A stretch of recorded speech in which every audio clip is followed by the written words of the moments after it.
You know what that means. That's right, it's Thursday, and it's time for yet another edition of Sip and Snack, and this is one I've been wanting to do for a long time. Now, I heard about this product a long time ago, and I was never able to find any. As a matter of fact, a coworker of mine had found one at a Cracker Barrel, and he told me that it was pretty good. So, I made it my goal to be able to find some. And I've been searching various places, grocery stores, Whole Foods, any sort of place I could think of in order to find this item. And I finally got it. So, Packatan, the former Crafts 2000, or I guess some places it might just be Packatan, no one knows what Crafts 2000 is, pretty much has a big selection of beverages. And one of which is something I've been wanting to do here for a long time. So, I've got my bottle opener, or my bottle opener, because obviously this is a paint can opener. And that means, that's right, it's time. I've been waiting a long time and it's finally here. Flying Cauldron Butterscotch Beer. Yes. Butter beer that you can drink at home. I don't have to wait until September to have butter beer. I got some right here. This is all natural butterscotch cream soda. It's 12 ounces, it's gluten-free, and it's non-alcoholic. So, it is from Reeds Incorporated, reedsincorporated.com.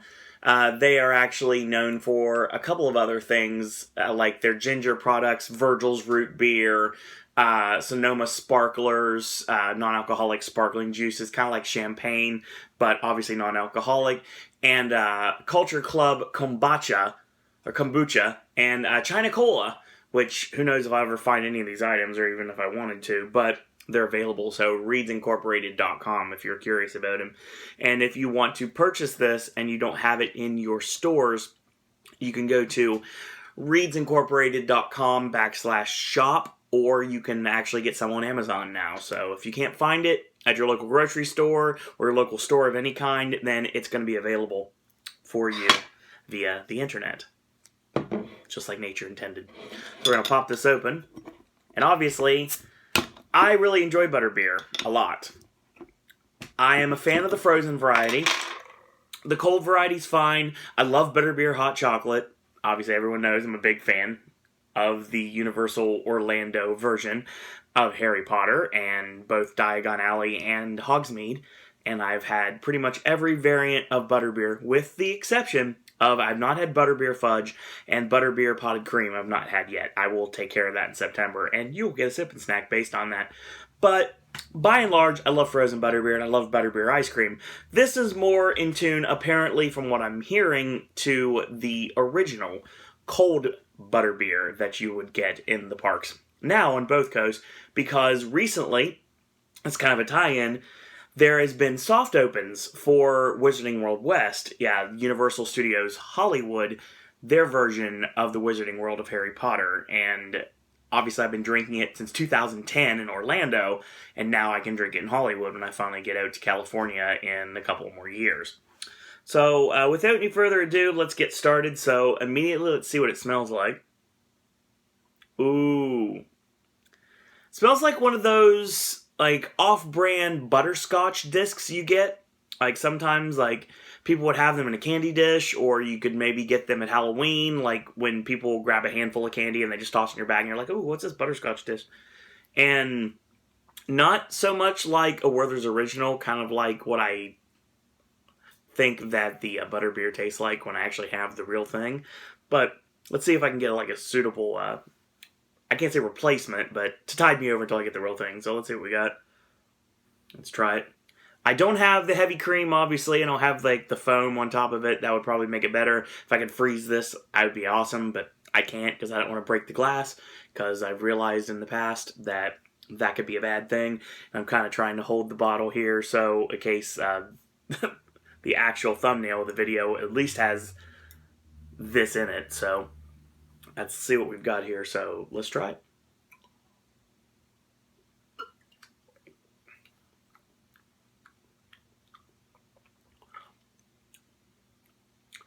Not quite, but it's close enough.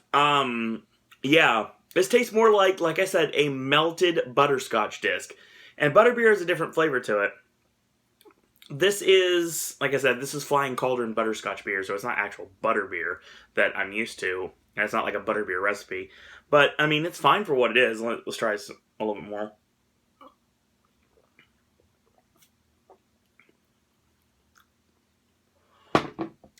Pretty close.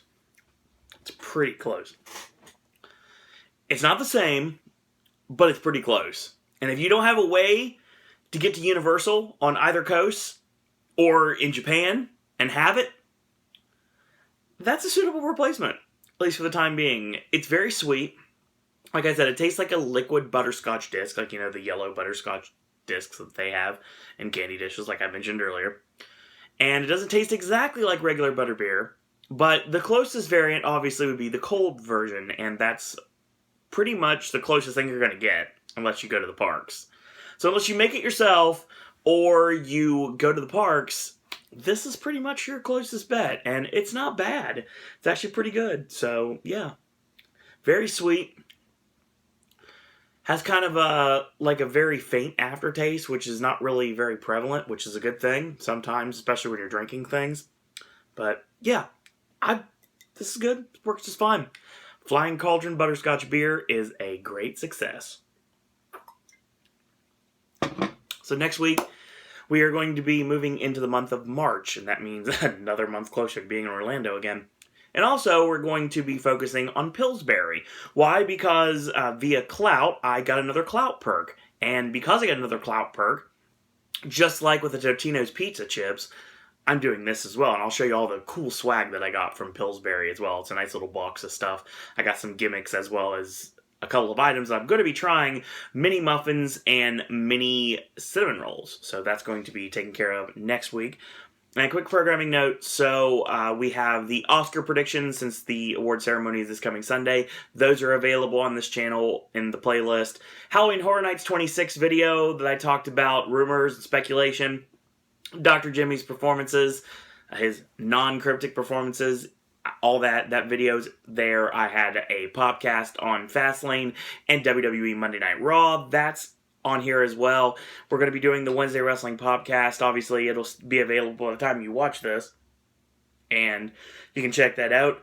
AJ's movie reviews this week will tackle Eddie the Eagle, as well as 999 and Gods of Egypt. And on top of that, we have Saturday will be the Independent Spirit Awards, both the actual show itself and the predictions. So Ashley will join AJ and myself to do predictions for the Independent Spirit Awards, and that video will be up at midnight, right after Friday morning, like really early Saturday morning at midnight. It'll be available for everyone to watch. And Sunday, brand new versus. Your cryptic comment is Chef, and that is the 2016 Academy Awards. Gaming with Ash returns on Monday, and the Raw Popcast 11:30 p.m. Monday night. So, of course, that also kicks us into the Wednesday Wrestling Podcast, back to its regular time at 9:30 p.m. Of course, we had it at 10 o'clock because of me watching the Maltese Falcon in Athens with AJ. That was only a one-week thing, and we'll go back to normalcy on next week. So, Brady Simmons Night coming up after that. Like I said, Pillsbury, AJ's movie reviews is tackling a couple of things. Whiskey Tango Foxtrot, as well as Zootopia and London Has Fallen. Brand new verses and more Halloween Horror Nights videos coming very soon. So, in the meantime, if you like these videos, tell your friends about them, leave a comment, do subscribe, help spread the word about Pop. If you haven't yet, go to Facebook, just takes a second, click like on our Facebook fan page. It's Sir Owen Disney Pop, or search for Sir Owen Disney and Pop. Follow me on Twitter at Sir Owen Disney. Follow Pop on Twitter at Popcast Network. And you can check out our mobile app. It's on iTunes. It's available at Sir Owen Disney on iTunes. And that's all the content of Pop available in your palm of your hand. Basically, your iPhone or iPod or iPad. Any of the iDevices, you can get this channel available for you. So, that being said, I want to thank you guys and girls out there for watching. And until tomorrow, boys and girls, that's all I got to say about that.